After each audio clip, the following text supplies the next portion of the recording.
আয়োজনটা শিশুদের, তবে নেহাত কম নয় আগমন।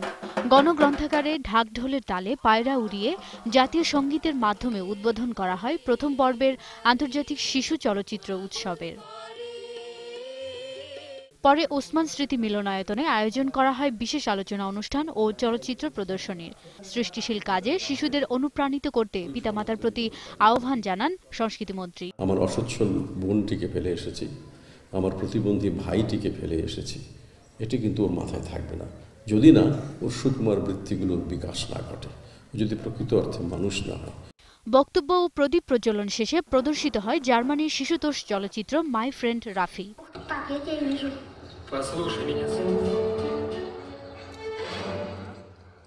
এবারের আয়োজনে প্রদর্শিত হবে বাংলাদেশি শিশুদের নির্মিত ৩৩টি চলচ্চিত্র। ৭ দিনব্যাপী এ আয়োজন থেকেই পুরস্কারের জন্য মনোনীত করা হবে ৫টিকে।